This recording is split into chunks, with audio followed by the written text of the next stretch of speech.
For almost 15 years, I believed love could turn borrowed children into my own. Brandon was 7 when I married his mother. Casey was 5. Their biological father appeared when it suited him: birthdays, Christmas, the occasional weekend when he wanted photographs proving he was still involved. I was there for everything else. I sat beside hospital beds. I attended parent-teacher meetings. I taught Brandon to drive in an empty parking lot while he nearly destroyed my transmission. I stayed awake helping Casey finish science projects she had ignored until midnight. I paid for braces, school trips, laptops, cars, insurance, vacations. I never kept score. Fathers don't. At least, that was what I told myself. The first cracks appeared slowly. Brandon began calling me Daniel whenever his father was nearby. Casey stopped asking for my opinion but still handed me every bill. Their mother noticed. She always noticed. But she said nothing. "Don't take it personally," she would whisper. So I swallowed it. Year after year. The argument that ended everything began over my truck. Brandon wanted to borrow it for the weekend. I said no because he had returned it empty twice and damaged the rear bumper without telling me. He laughed. Casey joined him. She called me controlling. Brandon said I was trying to replace their real father. Their mother stood near the kitchen counter, staring at the floor. Then both of them shouted it. "We will never consider you our father again!" The room went silent. I looked at the 2 children I had carried into adulthood. I looked at my wife, waiting for her to defend the man who had held her family together. She didn't. Something inside me died without making a sound. "Okay," I said. That was all. They expected anger. A lecture. Maybe tears. Instead, I walked into my office and closed the door. That evening, I canceled their phone plans. I removed Brandon from my vehicle insurance. I ended Casey's monthly allowance. I canceled the Lake Tahoe reservation I had paid for 6 months earlier. I changed the access code to my truck and stopped the automatic transfers that had quietly supported both of them. Then I told my wife that every future responsibility belonged to their biological father. She stared at me as though I had become a stranger. "They didn't mean it," she said. They said it together. They were angry. So was I. I didn't tell them they were no longer my children. For the first few weeks, Brandon and Casey laughed. They believed I would surrender. I always had before. Brandon left his phone bill on my desk. I returned it unopened. Casey asked when I planned to rebook Tahoe. I told her I didn't. Then the insurance expired. The phone service ended. The spending money vanished. Their biological father refused to pay for anything beyond an occasional dinner. He had always enjoyed the title. He simply didn't want the cost. That was when my quiet, "okay," began to frighten them. Brandon demanded that I restore everything. Casey accused me of punishing them. My wife begged me not to destroy the family. I answered the same way every time. I am respecting their decision. They said I am not their father. Therefore, I no longer have the right to act like one. A month later, Brandon lost his job after repeatedly arriving late because he could no longer use my truck. Casey dropped 2 activities because the fees were too high. Small problems multiplied around them. A dead battery became a missed appointment. A broken laptop became a failed assignment. An overdue bill became a collection notice. Problems I had once solved in minutes became walls they could not climb. For the first time, they saw the invisible machinery of their lives. And they saw my hands inside it. My wife finally admitted the truth one night while we sat in the dark kitchen. "I let them treat you like a wallet," she said. "I thought you would always stay." I looked at her. That was the problem. 2 days later, Brandon and Casey came to me without their mother. There was no shouting this time. Brandon apologized first. He said he had confused blood with fatherhood. Casey cried and admitted they had believed my support was automatic, like electricity flowing through the walls. They said they finally understood that their biological father arrived for photographs, while I had arrived for emergencies. I did not humiliate them. I did not list every dollar I had spent. I only told them the truth. Respect cannot be demanded when the bills are due. It has to exist before the money disappears. They nodded. But understanding is not restoration. I eventually helped them again, carefully and slowly, not because they begged, but because their actions changed. They found work. They paid portions of their own expenses. They stopped calling me only when something broke. They began earning back what they had thrown away. Still, I never forgot that night. I never forgot how 15 years of love were erased in one sentence, or how one calm word forced an entire family to understand what my silence had been carrying. They thought, okay, meant surrender. It meant the bill had finally come due. Was I wrong to let them live with the family they claimed they wanted, or would you have done the same? For several weeks after their apology, the house remained unnaturally quiet. Brandon no longer slammed doors. Casey stopped leaving bills on the kitchen counter, as though they were instructions meant for me. Even my wife moved carefully around me, watching my face before speaking, as if one careless word might cause the floor beneath us to collapse again. They had apologized. But apologies are easy when comfort disappears. I needed to know whether they regretted hurting me or merely regretted losing what I provided. So I waited. I did not restore the phone plans. I did not return the truck keys. I did not replace Casey's allowance or pay Brandon's overdue insurance. When they asked what they could do to repair things, I gave them the same answer. Live differently. Brandon found temporary work unloading deliveries before sunrise. For the first time in his life, he woke while the sky was still black and returned home too exhausted to complain about dinner. Casey began tutoring younger students and sold several expensive outfits she had worn only once. Their lives became smaller, more honest. One evening, Brandon came into the garage while I was repairing a damaged cabinet hinge. He stood behind me for several minutes before speaking. Can you show me how to change my brake pads? Months earlier, he would have handed me the keys and expected the car repaired by morning. Now he brought the parts himself. His hands were clean, soft, untested. I almost refused. Then I moved aside. Watched carefully. We worked without speaking. He scraped his knuckles, cursed under his breath, and started again. I did not rescue him when the wrench slipped. I did not finish the difficult parts while he checked his phone. His phone barely worked anymore. When we were done, he stared at the grease covering his hands. You always did this alone? He asked. Yes. For both cars? And your mother's? He looked toward the house, ashamed. That expression did not heal me. But it was a beginning. Casey changed more slowly.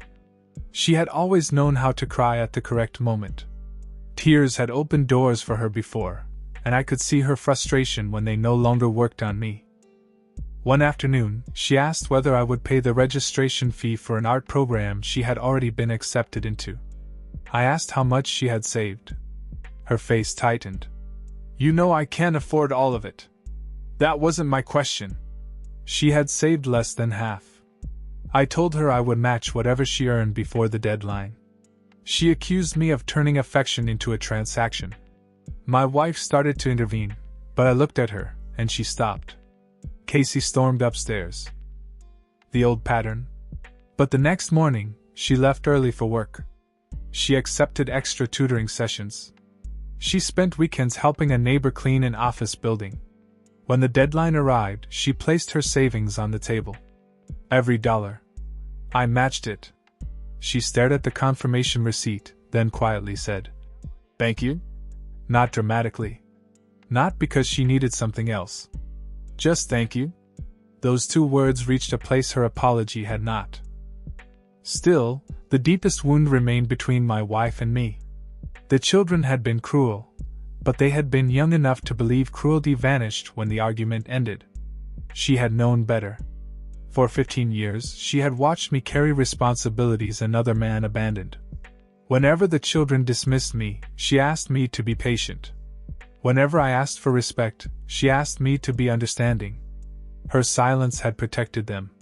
Never me. One night, she found me sleeping in the guest room and sat at the edge of the bed. "Are you planning to leave?" she asked. "I don't know." Her face collapsed. I apologized. "Yes. What else do you want?" I looked at the woman I had loved long enough to build my entire life around her children. "I want to know why losing my money frightened you more than losing me." She had no answer. That silence was different from the others. It was not cowardice. It was recognition. She began crying. I did not comfort her. Some pain must be felt without rescue, or it teaches nothing. A few days later, she contacted the children's biological father and demanded that he begin contributing regularly. He laughed at her. He said Brandon and Casey were adults, and that I had always enjoyed playing the hero. My wife placed the call on speaker. For years, that man had accepted praise without responsibility. The children had preserved a fantasy of him because I absorbed every consequence of his absence. This time, they heard the truth. Brandon's face hardened. Casey left the room in tears. Neither defended him. Their father called again the following week, offering to take them to dinner. They refused.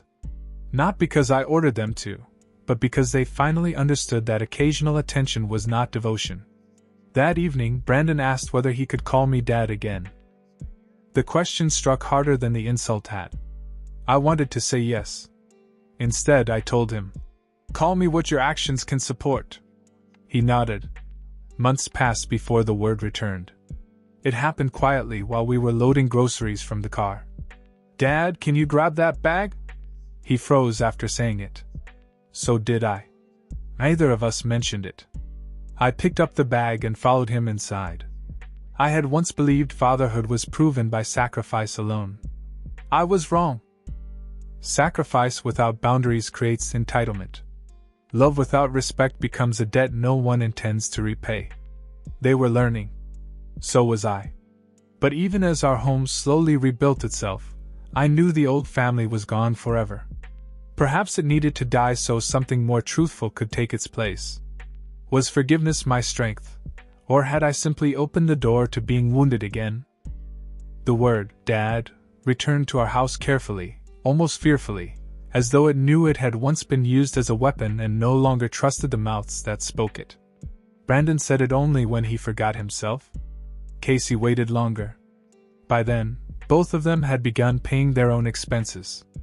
Brandon kept his warehouse job even after finding better work at a repair shop. Casey continued tutoring after completing the art program. Neither asked me to restore the old allowances. I noticed. But I did not praise them for doing what adulthood required. They had spent years being rewarded for receiving. Now they needed to learn the quiet dignity of carrying their own weight. My wife struggled with that lesson more than they did. She wanted everything repaired quickly. She suggested a family dinner, then professional photographs, then another trip to Lake Tahoe. She spoke as though the correct scenery could erase what had happened in our kitchen. I refused the trip. "We aren't ready," I told her. "They're trying," she said. "So am I." She looked wounded, but that no longer forced me to surrender. For 15 years, her disappointment had controlled me. Whenever the children wanted something, she only had to become quiet, and I would pay, drive, repair, forgive. I had mistaken keeping her happy for keeping the family whole. They were not the same thing. One night, I found her looking through old vacation photographs. Brandon and Casey were smiling beside boats, mountains, hotel pools, and rental cars. I was in only a few pictures. I had usually been holding the camera. "You gave us a beautiful life," she whispered. "I gave all of you one." She closed the album. "I should have made sure you were inside it." That sentence hurt because it was true in ways either of us could repair. I had existed around the edges of every memory, paying for the moment, while everyone else stood at its center. I was the driver, the wallet, the man behind the lens. Never the person anyone feared losing. Until I withdrew. Then everything changed. Several months after the argument, Brandon's car broke down on a cold evening. He called me from the roadside. I stared at his name on my phone while the old instinct rose inside me. Rescue him. Fix it. Make the problem disappear. I answered. My transmission is gone, he said. The tow truck is coming. I waited for the request. It never came. I just wanted you to know I'll be late, he continued. I already called my supervisor. I'll take the bus tomorrow. You have money for the repair? Not enough. I'll work something out. His voice carried fear, but no entitlement. I drove to him. When he saw my headlights, shame crossed his face. I didn't ask you to come. I know. We stood beside the dead car while freezing wind moved between us. He kept his hands in his pockets and looked down at the pavement. I can repay you, he said. I haven't offered anything. I know. I just don't want you thinking I called because I expected money. That was the moment I understood his apology had finally become real. Not when he cried. Not when the bills arrived. When he cared more about my trust than my bank account. I helped him arrange a cheaper repair, but I did not pay the full cost.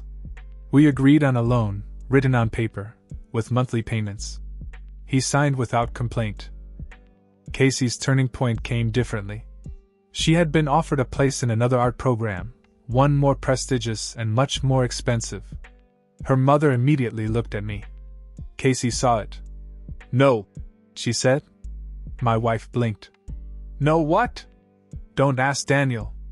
The name stung, but her next words stopped me. He already gave us more than we deserved. I'll apply for aid. If I can't afford it, I won't go. I studied her face, searching for performance. There was none. I paid half the fee anonymously through the program's scholarship fund. She discovered it months later, after finding the receipt in my office. She came to me holding the paper. Why didn't you tell me? Because help should not purchase gratitude. Tears filled her eyes, but she did not use them against me. Thank you, Dad. This time, the word did not feel borrowed. It felt earned. Our home became calmer after that. Not happier in the careless way it had once appeared, but more honest. We spoke directly. We divided expenses. When something broke, nobody automatically looked at me. My wife began working additional hours and contributing to costs I had handled alone for years. She apologized less and changed more. That mattered. Still, some wounds remained beneath the surface. At Christmas, their biological father appeared carrying expensive gifts. He smiled broadly, called them his babies, and spoke about family as though he had not ignored every request for help. Years earlier, Brandon and Casey would have surrounded him. This time, they thanked him politely and returned to the kitchen, where I was preparing dinner. He followed them, offended. I drove 3 hours to see you. Brandon looked at him. Daniel drove 15 years. The room went still. Their father stared at me with hatred because the truth had finally stripped him of the title he had worn without earning. I felt no victory. Only exhaustion. Later, after he left, Brandon apologized for bringing the conflict into my home. I told him it was his home too. He looked at me for a long moment. A year earlier, those words would have been automatic. Now they carried conditions we all understood. Home was not a place funded by one man and consumed by everyone else. It was responsibility shared. Respect maintained. Love proven when nothing was needed. I had wanted them to recognize me as their father. In the end, I learned that the title itself meant nothing without actions behind it. They had learned the same lesson. But sometimes, late at night, I still heard their voices from that argument. I still remembered my wife staring at the floor while 15 years of devotion were thrown back into my face. Forgiveness had allowed us to rebuild. It had not allowed me to forget. So tell me, when trust returns after betrayal, is it truly trust, or only caution wearing a kinder face? A full year passed before I realized our family no longer lived in fear of another explosion. We had learned something far more difficult than forgiveness. We had learned consistency. Brandon paid every installment on the loan for his car repair without missing a single month. Sometimes he arrived after work with grease still on his hands, placed the envelope on my desk, and left without expecting praise. The final payment was only a few $100s, yet when he handed it to me, he smiled as though he had settled a debt much larger than money. "I owed you more than this," he said quietly. "You did," I answered. "But this is where paying it back begins."